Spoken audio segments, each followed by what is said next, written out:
Hey guys, and welcome to the Igloo today. Today I'm going to show you a awesome trick, especially when it comes to these barricades. Now, I didn't get it from myself. I'm just expanding on this idea.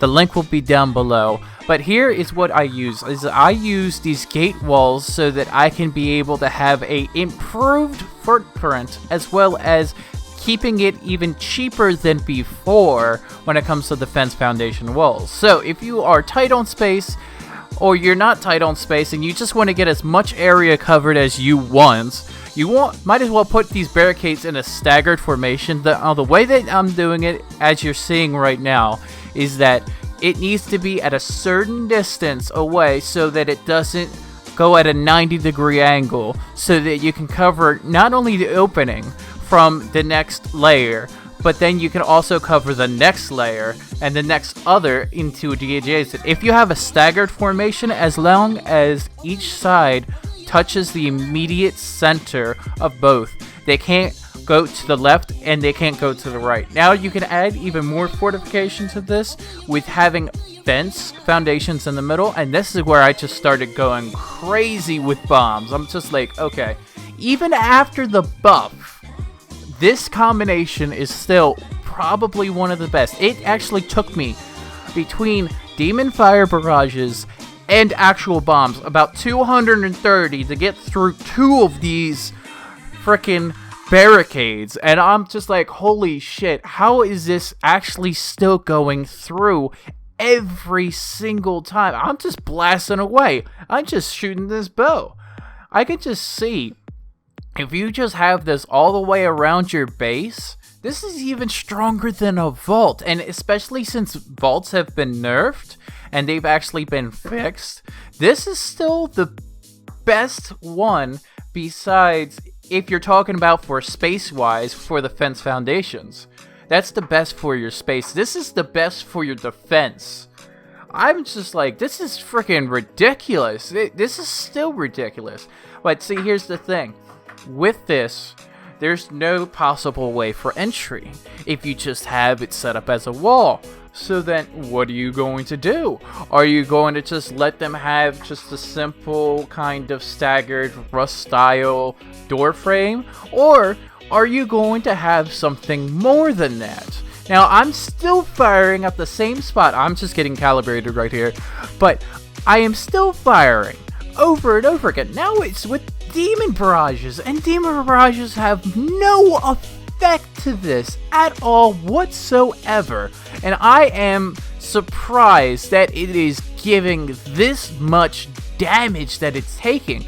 I am literally firing left, right, back and forth. It's a little bit more than just a regular foundation, a 1x1 foundation, but it takes so much from the side. It's unbelievable. I can't believe it. Now, after continuously firing, I not only went back to using regular explosives, because I'm just like, this is not doing as much damage as I thought, because apparently the trebuchet does not give that much damage to the side, and I'm just like, alright, well, apparently now there's something that's trebuchet proof. Okay, so I wanted to test it to see if the 1x1s of the tier 3 actually took damage, and they did. I'm just like, okay, thank God. Alright, so the trebuchets aren't super bugged. It's just that one barricade that's bugged. And I'm just like, alright, let's just fire a couple more shots, and then, like, I'm dead. Alright, so now, I finally got one of the actual setups done. And this is, like, when I'm about, like, probably 200 bombs in.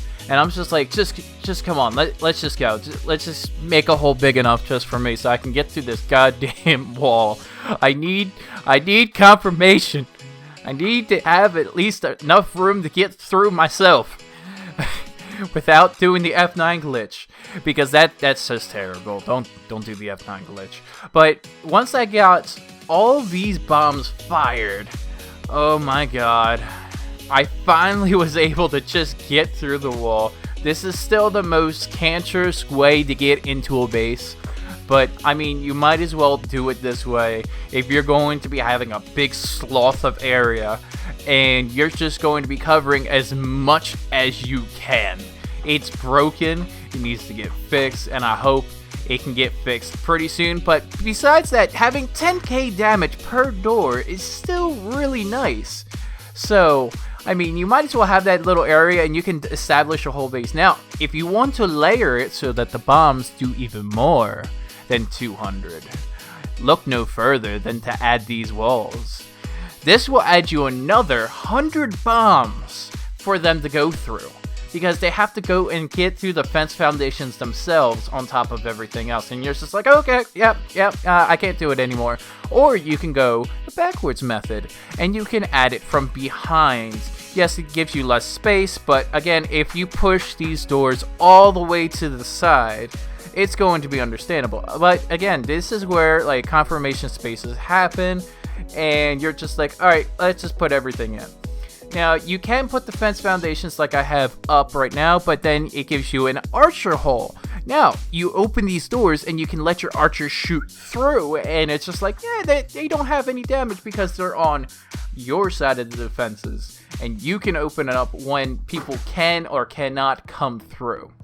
These can also be for like if you need to crouch all the way through, and you can make a crouch tunnel and you have archers all the way at the other end, so they have to go straight through, and if they get hit, they get staggered and they could fall through a trap. And I'm just so surprised. Again, spacing is key. As you can see by me going back and forth, if you don't get the spacing right, it's going to go at a 90-degree angle, and then you're going to be like, oh, we can't do anything about it. And you can actually layer this even further with fence foundations and everything else on those other spots as well. I would still recommend the stagger and try to match it up to the fence foundations that are in the middle of your gateway, so that you can get the maximum effect of the actual product of what you're making, which is pretty much like right now, just having 2 layers is almost 200 bomb proof. And that's just making sure that you have the fence foundations, the doors as well, because they take some damage, and they only take about 3 per bomb. 3 bombs to blow through the door. And then the rest get to the fence foundation, then you get some splash damage to the next fence foundation, and then you have even further.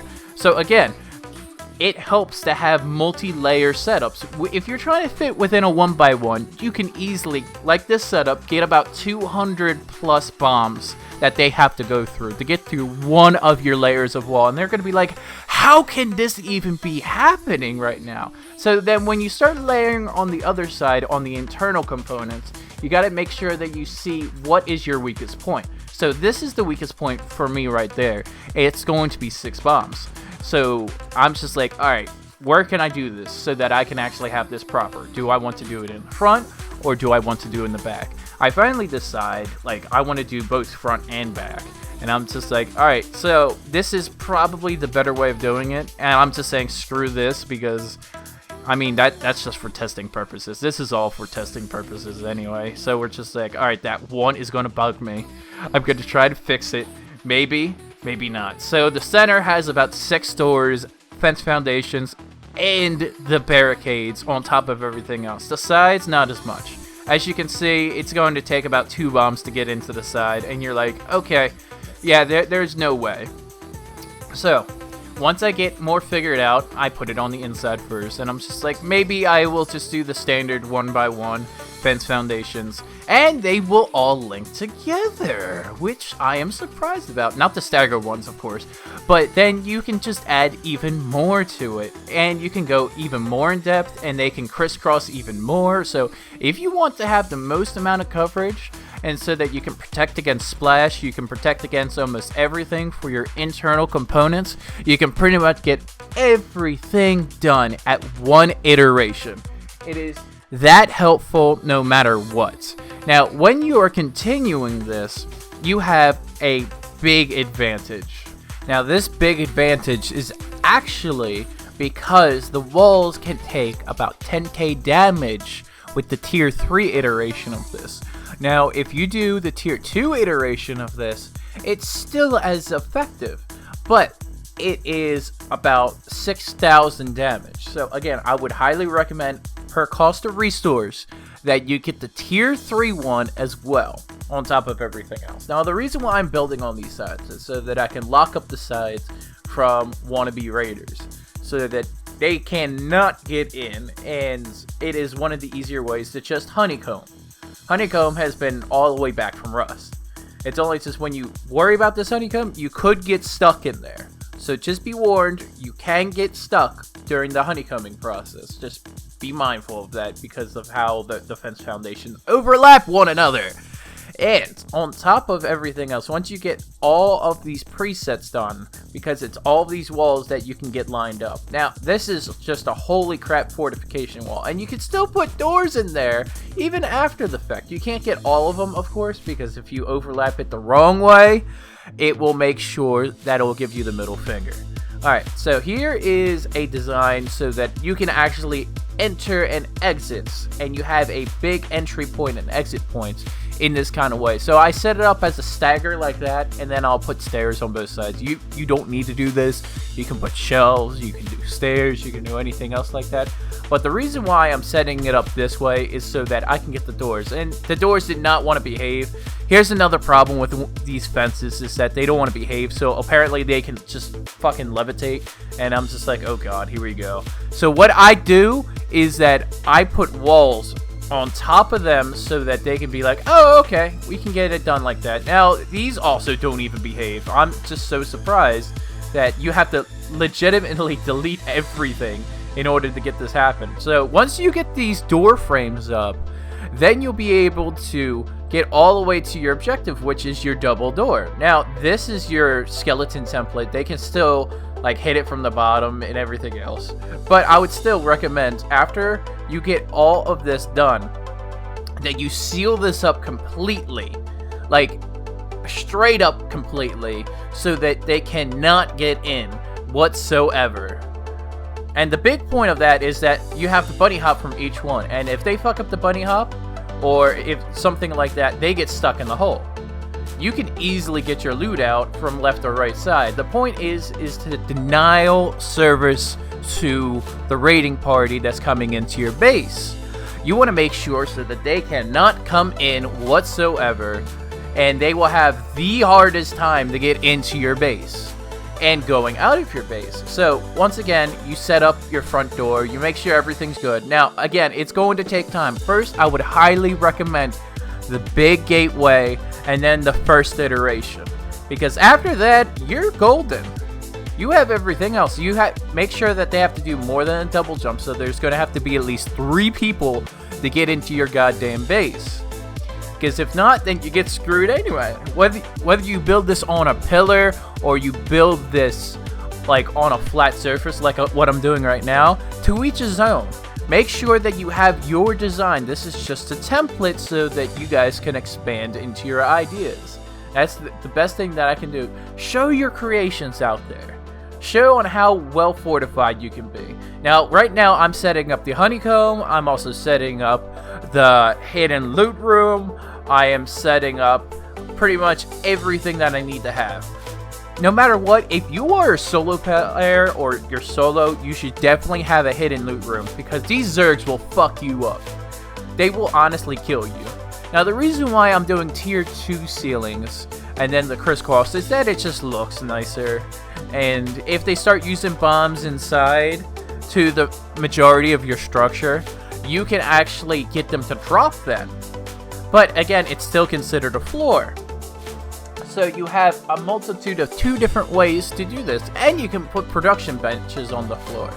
So now you have a multitude of 3 different purposes. Now, in my opinion, when you're done playing at the end of the day, you should put your thralls in a safe spot, like in the floor. Highly recommend that. And then at your very, very bottom sub-level, I would put your explosives. Because you're not raiding all the time. You're going to need to get up resources. You're going to need to mine for that. You're going to need to slave for that.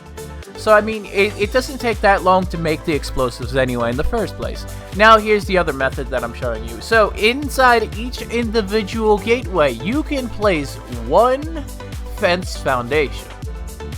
Now, this is very interesting because now I'm just like, maybe I can make this a denial of entry to the people that are coming into a base. So, I was expanding these ideas. You have to put these on the side. You have to. Because otherwise you can't place the walls down that you want to in the first place. The walls on the side are paramount because that's the only way that they can actually get in. You want them to think that they have to go through all those doors when all they have to do is just blow up the side walls. So it's all about like on how deceptive you can be against like your enemies that are trying to raid you in the base. So I'm testing on the side. Alright, it's not working. It's not working. It's not working. Alright, let's see. Let's see what we can actually do with maybe a fence foundation or maybe some walls. So I'm trying to figure out the right exact way. Now you can't do it while you are having this much, but I would set it up prior, like what I'm doing right here, so that you cannot get into the sides at all. Also, using walls also works as well, but it doesn't give the same amount of protection as the fence foundations do. So again, I would still recommend the fence foundations in order to get everything else done when it comes to the building techniques that you have right here. But as soon as you get all this done, there is a little hole that you can crouch through the top. I would highly recommend that you place your fences on the top of your door so that they can't just jump and raid in. Now, you can also make this an entry point and quick access in the same breath. It's all based on how you design it. Now, with here, you have to worry about your spacing because these are tier 3 doors. You can't just spam them like tier 2 doors. If you worried about your spacing because the spikes would hit one another, so you wouldn't be able to hit every single thing whatsoever. And I will be honest with you, this was a pain in the ass right here. Like, this is more than my level of pain in the ass when it comes to building. So, again, once I have both sides set up and I am just getting every single door into there, making sure that it can be placed, making sure so that I can get the door up, and I'm like, okay, I need this. I'm just gonna say fuck it. So, I would, again, recommend that you fill this up and you leave all the fence foundations at the bottom so that the raiders cannot put bombs at the very bottom, so they have to use more of the explosives right at the front door. See, I got rid of some of these fence foundations at the bottom, and I will suffer from a raid because now I'm going to be screwed. So again, 100% recommend that you put as many fence foundations at the bottom as you can so that you can prevent the raiders to get in as easily as you can, so that the bombs are a little bit farther away from the door that you want to blow up, so they have to use more to get in. Or they even have to get rid of one of either the fence foundation that's over to your left or right. Now, if you guys like this video, I make sure you guys like and subscribe to this. I worked my ass off on this design, and I have a couple more hidden designs going to be coming up that are going to be probably crazier than this one. Now, this one right here, I would recommend that it takes about, I would say about 50-60 bombs to just get in if you design it right.